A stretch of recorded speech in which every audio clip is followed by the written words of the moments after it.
Jag vet inte om det stämmer, men det sägs att det var en som designade frontdelen på bilen. Och sen slutade han på Citroën och då kom det en annan och tog över bakdelen. Så därför ser den väldigt knepig ut faktiskt, hela bilen. Sen är den ju väldigt ful, om jag får säga min mening. Jag håller på med Citroën 2CV.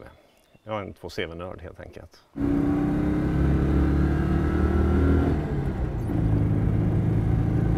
Det är ju ingen racerbil om man säger så.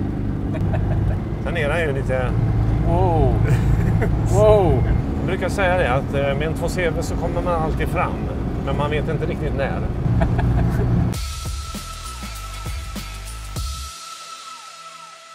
Hallå, hallå! Hejsan! Hur är läget? Det är bara bra. Du, vilken härlig samling du har. Ja, den är trevlig tycker jag själv. Men vad är det för någonting du håller på med? Jag håller på med Citroën 2CV. Jag är en 2CV-nörd helt enkelt. Jag tror att det börjar med Bond-filmen faktiskt, ur dödlig synvinkel. Det var nog så jag fick upp ögonen för dem. Sen så var jag och tittade på några för många år sedan. Alla var för rostiga så det blev ingen. Sen träffade jag min fru som är fransyska. Och då berättade hon att hennes första bil var en 2CV.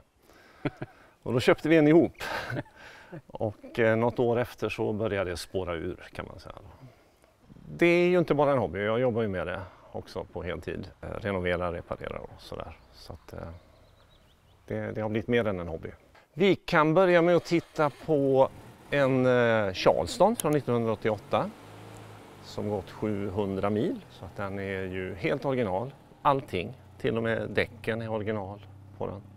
Helt orörd. Men hur kan en bil ha gått 700 mil?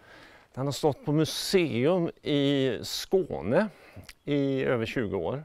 Den hade väl inte gått så mycket när den kom dit för att den hade gått 550 mil när jag fick nys om den då. Nu har den gått 700 mil och kör väldigt sparsamt med den då. Den gjordes fram till 1990. Den sista som tillverkades 1990 i Portugal, det var faktiskt precis likadan, samma färg, allting. Och den står på ett museum i Frankrike just nu. De har ju sett ut ungefär likadant sedan första modellen när den visades 1948. De första som såldes var 49. De kom inte ut med dem från fabriken förrän 49. Och de ser ungefär likadana ut. Men det är i stort sett bara bakbromsbackarna som är samma faktiskt. Sen passar mycket av delarna från de tidiga på de nya och tvärtom. Men det är inte samma när man grottar sig in i det lite. Det finns ju lite olika varianter. Det finns ju skåpmodell. I grunden 3 olika modeller på skåpet. Litet och kort. Alltså kort och lågt kan man säga. Sen finns det långt och lågt och så finns det långt och högt. Så det finns lite olika storlekar. Sen finns ju de här skåpen i olika varianter också. Det gjordes en på 50-talet som heter Weekend som hade 3 fönster och ett baksäte som man kunde ta ur. När man jobbar med bilen på veckorna och när man skulle ut med familjen på helgerna så stoppar man i baksätet där bak då. De är lite svåra att få tag i idag givetvis. Sen gjordes det även en pick-up i Afrika för de har tillverkats i lite olika ställen de här. Där gjordes det en pick-up under några år. Och sen finns det ju varianter som har byggts efteråt då på chassit kan man säga. Det finns ju Mearin som gjordes för franska främlingsregionen och det finns Ami 6, Dyan, det finns Ami 8. Det finns lite olika bilar som är byggda på de här chassierna. Som i stort sett är precis samma bil fast en annan kaross då. Alltså 2CV skiljer sig ju mycket från alla andra bilar. Först och främst så ser den ju väldigt annorlunda ut. De har ju lite speciella grejer som rutan som man fäller upp istället för att veva upp. Det är ju lite speciellt. Sen är ju fjädringen väldigt skön på dem. Den är mjuk och god. Ja, jag har sett någon rallybild. Det ser ut nästan som man välter för att den gör ju inte det. Nej, de gör ju inte det. Jag brukar faktiskt gasa på ganska mycket i rondeller för jag tycker det ser så kul ut när man kommer i lutar och ser ut som den ska välta. Och här har vi den stora motorn. Det här är alltså en 602, 29 hästar. Det är den största motorn som fanns. Det fanns på 70-talet en 33 hästare under några år. Men 29 är den största motorn som normalt används då. De första motorerna som kom var på 9 hästkrafter. Går inte så där jättebra. Det är som en trimmad moped. Ja, jag har blivit frånkörd av en första kåta så att det är inte så där jättekul. Sen kom 12 hästar. Det är 3 hästkrafter skillnad, men det är en enorm skillnad. En 12-hästare kan man faktiskt komma upp i 100 knyck med på en rakan. Och lätt ligga i 80 med dem utan problem. Och den är på 425 kubik, 9 hästar var på 375 kubik.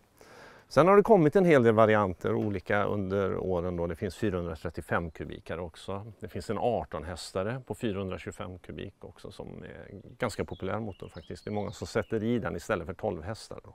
För den går bättre i backar framförallt. Det är en boxer, ja, en 2-cylindrig boxer.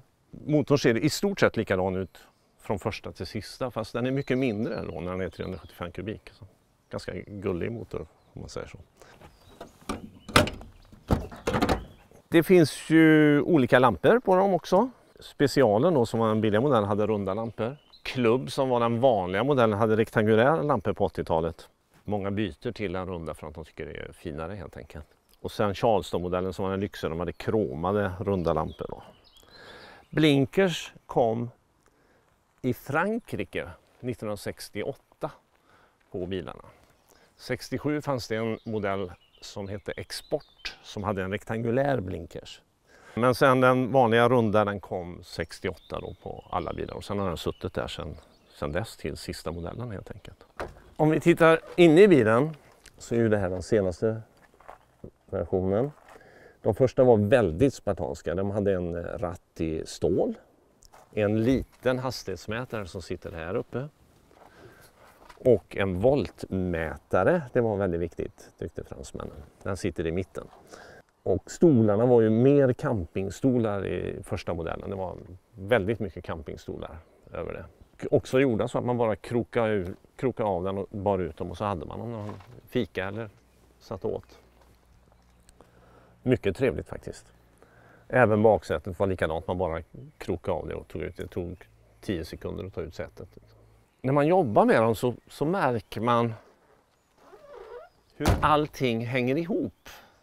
De som konstruerar bilen har ju verkligen tänkt till från början, liksom allting. Med rutan, de gjorde ju den här rutan, de första hade ju inga blinkers. Utan då gjorde de den här rutan som man bara vek ut den och körde ut handen. Det var så man skulle göra när man ska svänga. De som kom till Sverige 52 hade inga blinkers, men här i Sverige var man tvungen att sätta på en blinkers då, på dem. Men original så ska det inte vara blinkers.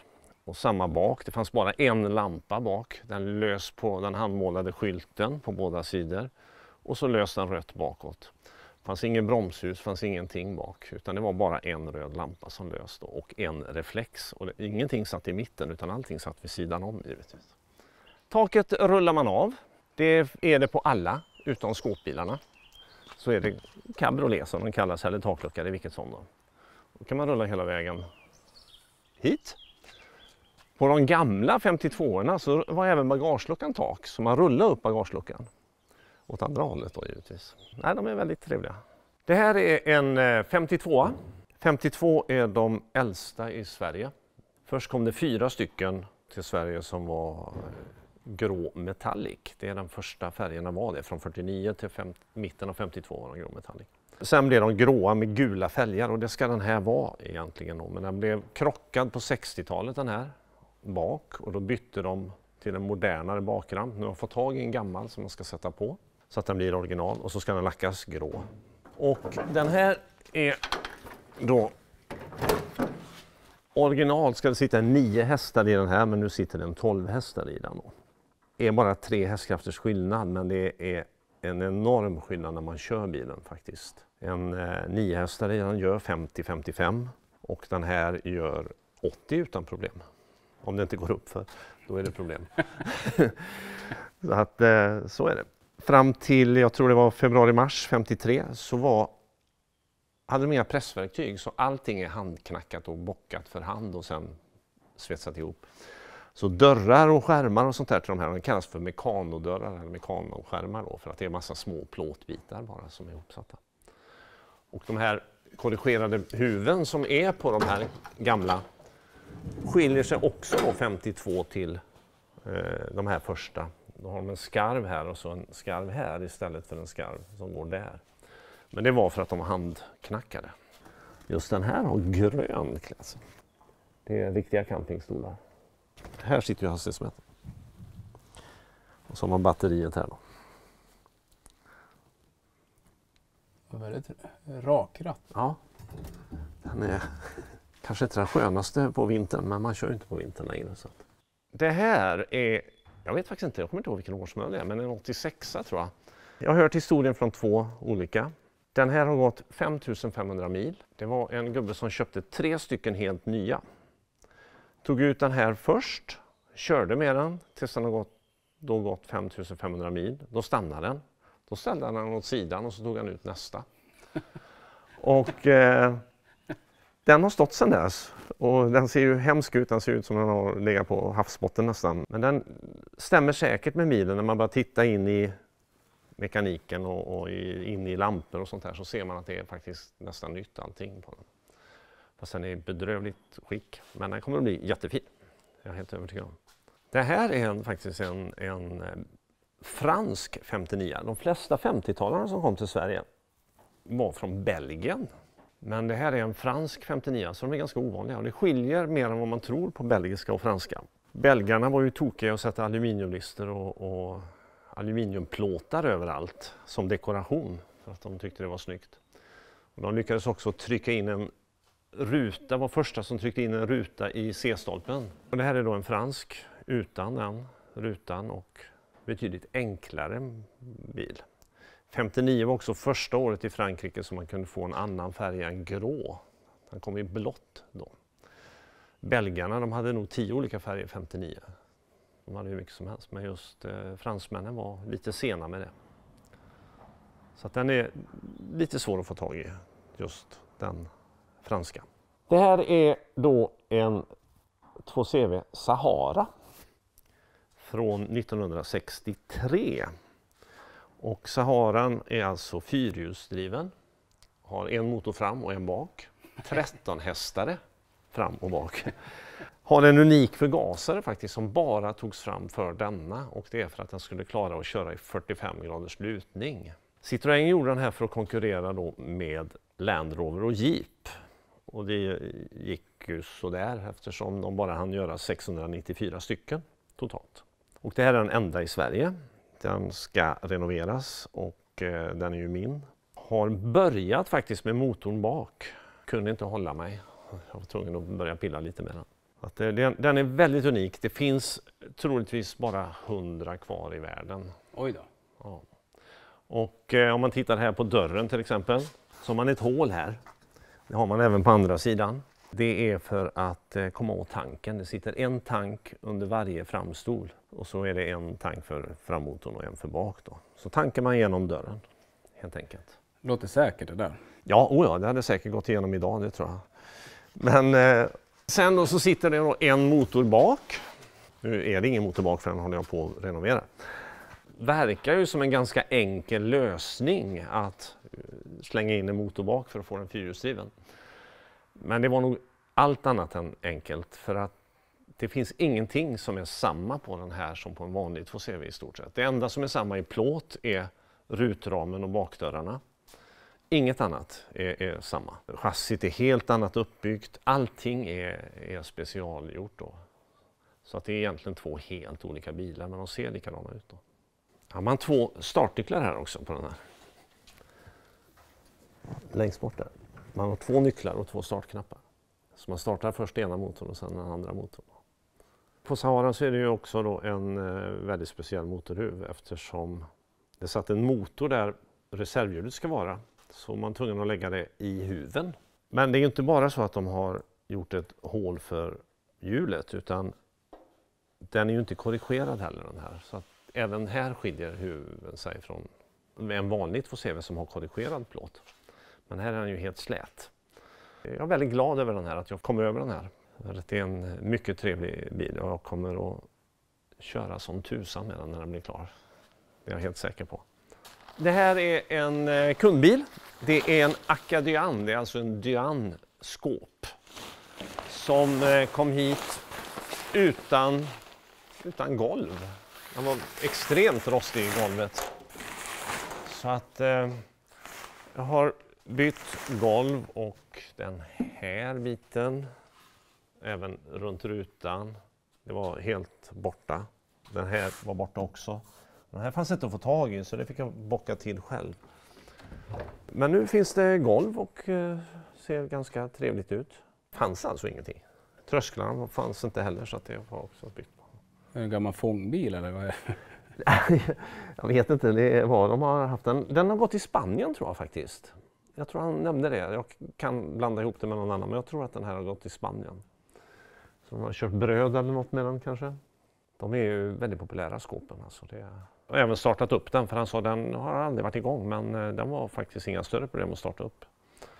Den verkar jättebra i motor och allting. Så att den är. Det här är en 56a som en svensk-amerikan har skickat hit från USA. Den ska renoveras till nyskick. Och den skiljer sig en del från de europeiska. Det är ganska mycket som skiljer faktiskt. Det är en belgisk byggd, så redan där är det mer aluminium än vad det var på de franskbyggda. Den har 7-tums framlampor, det var man tydligen tvungen att ha i USA på 50-talet. Den har andra blinkers, den har speciella emblem och lite annat. Sen har den också runt hela taket massor med små hål som jag faktiskt inte riktigt vet vad det ska vara där. Men jag har även hittat bilder på andra 56er i USA som också har alla de här hålen. Så jag får försöka komma på det när jag börjar renovera den. Sen har den här också ett handtag på utsidan. Jag vet inte om man ska hålla i det när man åker. Det är en speciell bil. Det är lite kul att de skickar hit den från USA för att han sa det och påstod det att det finns absolut inga delar och ingen kunskap i USA om just Fauceve då. Framförallt inte de äldre, där är helt kört. Och det är svårt även i Europa att hitta delar till de belgiska. Men i Sverige så kom ju då som nästan alla 50-talare kom från Belgien, så att här kan man faktiskt hitta lite delar till de belgiska. Även om det är väldigt svårt då. Det här är en AMI 6. Det kan man säga är då en Citroën 2CV från i botten. Det är i stort sett samma chassi. Lite tjockare plåt i den här så de håller lite bättre.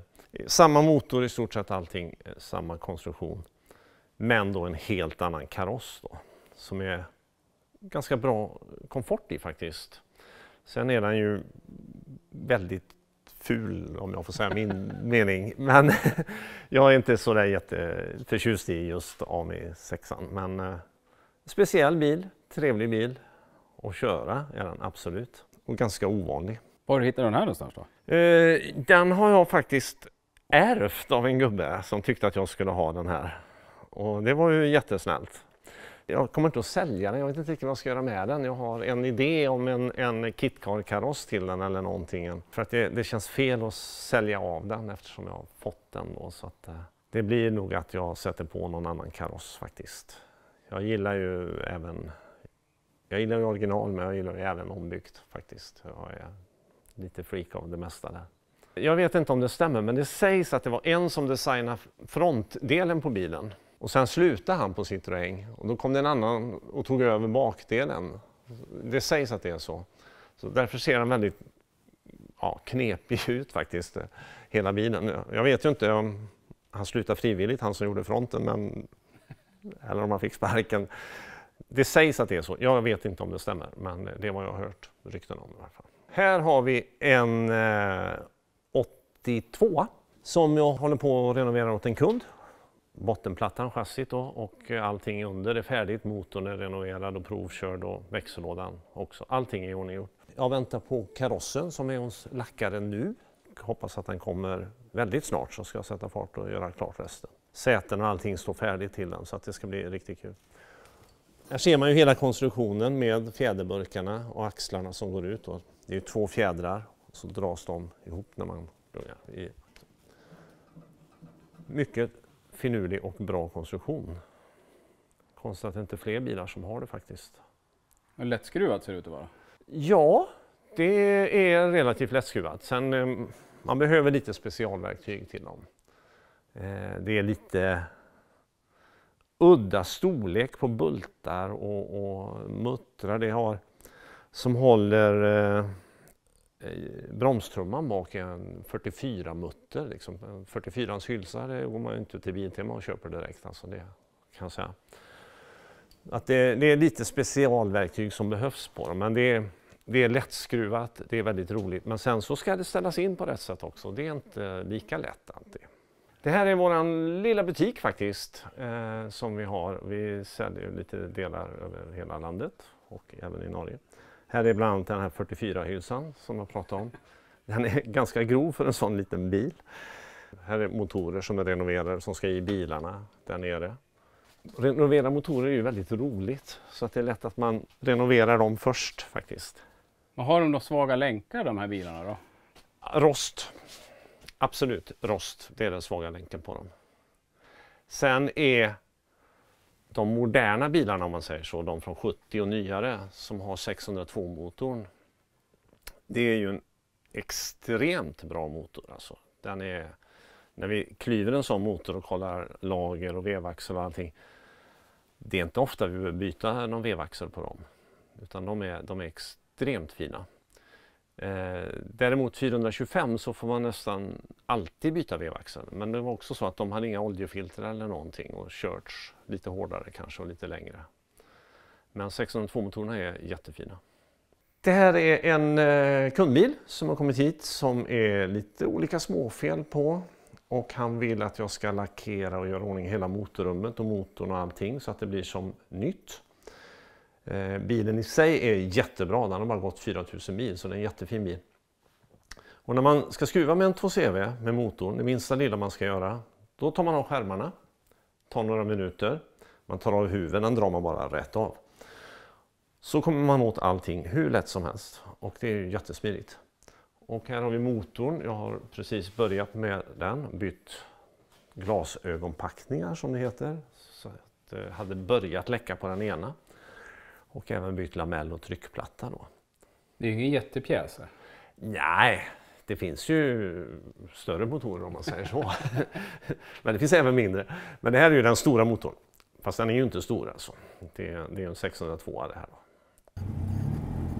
De ser ju väldigt trevliga ut de här, men de är ännu trevligare att köra faktiskt.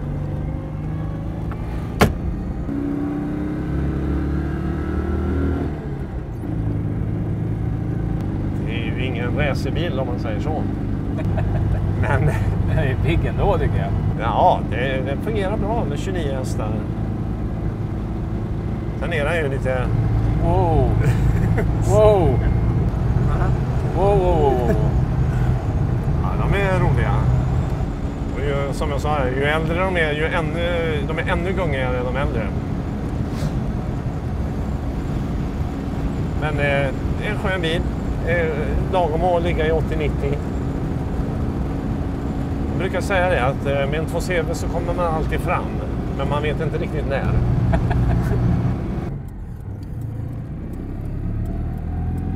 Sen är det ju inget superaxel om så här, men det finns en tysk variant med en dekal på sidan. Så står det 0 till 100 på 58,5 sekund. Jag vet inte om det stämmer. Men det är ju det som är fint med de här. För man kan ju, som nu ligger jag ju 90. Man går ju jättefint i 90. Så man kan ju faktiskt använda den här bilen och köra långt med också. Väldigt bekvämt ska jag säga. Ja. Och bra bromsar. Oh ja, energibromsar bara. Om man ska vara helt ärlig så är de nästan lite överdimensionerande faktiskt när man tittar på dem.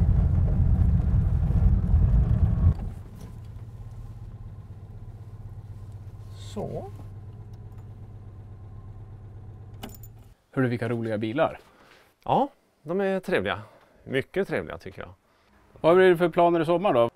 Det blir nog ganska mycket jobb, men vi ska försöka köra 2CV ner till Frankrike. Det kommer vi att göra. Det blir ett litet äventyr i sig då. Men i Frankrike så får man nästan mer respons än här faktiskt när man kommer med dem. För man ser dem sällan i Frankrike nu för tiden. Många fransmän kommer fram och pratar och berättar att de har en hemma och sådär. Så det är kul. Hur du önskar dig lycka till då, resan till Frankrike och sånt där. Jag tackar för det. Ja. Så får vi säga på återseende, för jag skulle jättegärna vilja komma tillbaka, för jag vet att du håller på med lite roliga grejer där. Får gärna komma tillbaka, du är alltid välkommen. Hej på det! Hej!